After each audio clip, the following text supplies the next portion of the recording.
They woke the next day to brilliant sunshine and light and a light, refreshing breeze. Perfect Quidditch conditions, said Wood enthusiastically at the Gryffindor table, loading the team's plates with scrambled eggs. Harry, buck up there. You need a decent breakfast. Harry had been staring down the packed Gryffindor table, wondering if the new owner of Riddle's diary was right in front of his eyes. Hermione had been urging him to report the robbery, but Harry didn't like the idea. He'd have to tell a teacher all about the diary and how many people knew why Hagrid had been expelled 50 years ago. He didn't want to be the one who brought it all up again. As he left the Great Hall with Ron and Hermione to go to collect his Quidditch things, another very serious worry was added to Harry's growing list. He had just set foot on the marble staircase when he heard it yet again. Kill this time. Let me rip. Tear. He shouted aloud, and Ron and Hermione both jumped away from him in alarm. The voice, said Harry, looking over his shoulder. I just heard it again. Didn't you? Ron shook his head wide-eyed.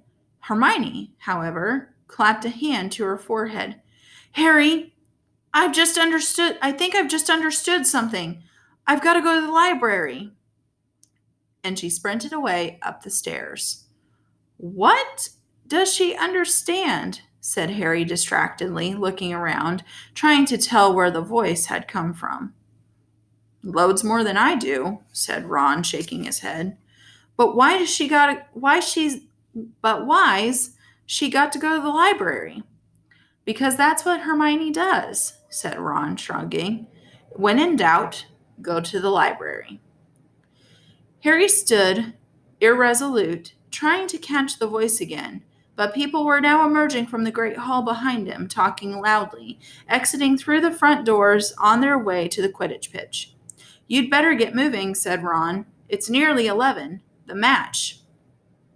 He raced up to Gryffindor Tower, collected his Nimbus 2000, and joined the large crowd swarming across the grounds.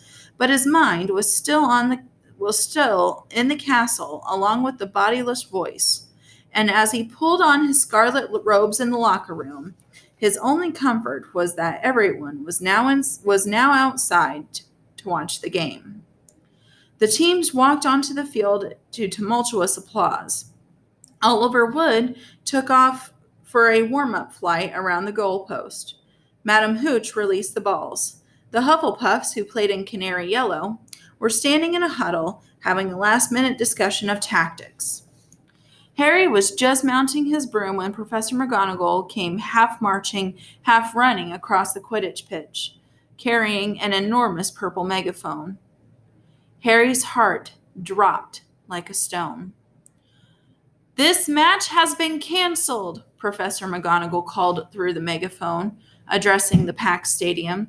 There were boos and shouts. Oliver Wood, looking devastated, landed and ran towards Professor McGonagall without getting off his broomstick. But Professor, he shouted, we've got to play. The cup. Gryffindor. Professor McGonagall ignored him and continued to shout through her megaphone. All students are to make their way back to the house common rooms where their heads of houses will give them further information. As quickly as you can, please. Then she lowered the megaphone and beckoned Harry over to her. Potter, I think you'd better come with me. Wondering how she could possibly suspect him this time, Harry saw Ron detach himself from the complaining crowd. He came running up to them as they set off toward the castle. To Harry's surprise, Professor McGonagall didn't object. Yes, perhaps you'd better come too, Weasley. Some of the students swarming around them were grumbling about the match being canceled. Others looked worried. Harry and Ron followed Professor McGonagall back into the school and up the marble staircase. But they weren't taken to anybody's office this time.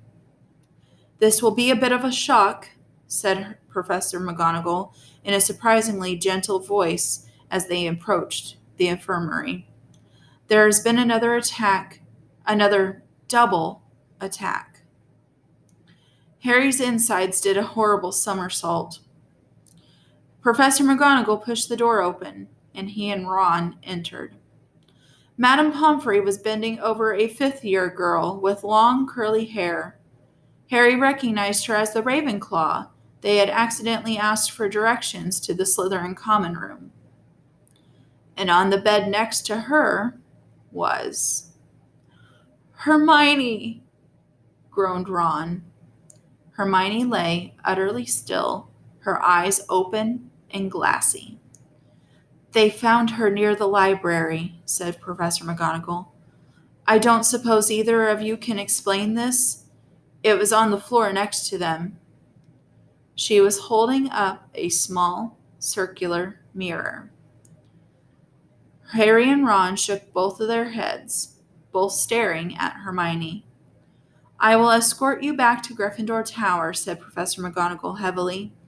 I need to address the students in any case.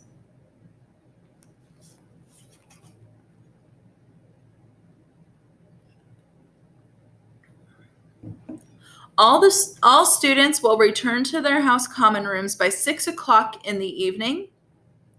No student is to leave the dormitories after that time. You will be escorted to each lesson by a teacher. No student is to use the bathroom unaccompanied by a teacher. All further Quidditch training and matches are to be postponed. There will be no more evening activities. The Gryffindors packed inside the common room and listened to Professor McGonagall in silence.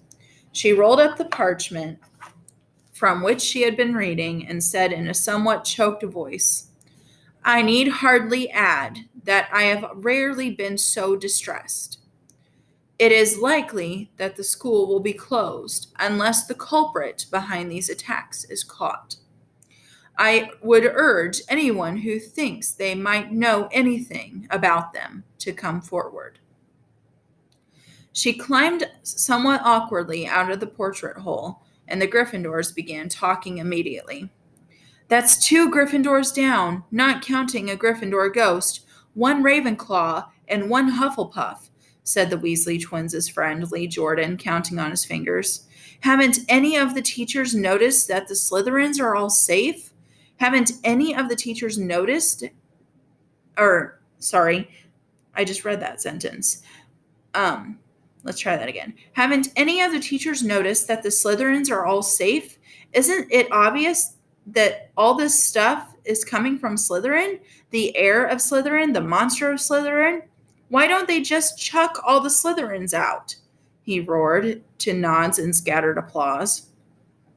Percy Weasley was sitting in a chair behind Lee, but for once he didn't seem keen to make his views heard. He was looking pale and stunned. Percy's in shock, George told Harry quietly. That Ravenclaw girl, Penelope Clearwater, she's a prefect. I don't think he thought the monster would dare attack a prefect. But Harry was only half listening. He didn't seem to be able to get rid of the picture of Hermione lying on the hospital bed as though carved out of stone. And if the culprit wasn't caught soon, he was looking at a lifetime back with the Dursleys. Tom Riddle had turned Hagrid in because he was faced with the prospect of a Muggle orphanage if school was closed. Harry now knew exactly how he felt. What are we going to do? Said Ron quietly in Harry's ear. Do you think they suspect Hagrid? We've got to go to talk to him, said Harry, making up his mind.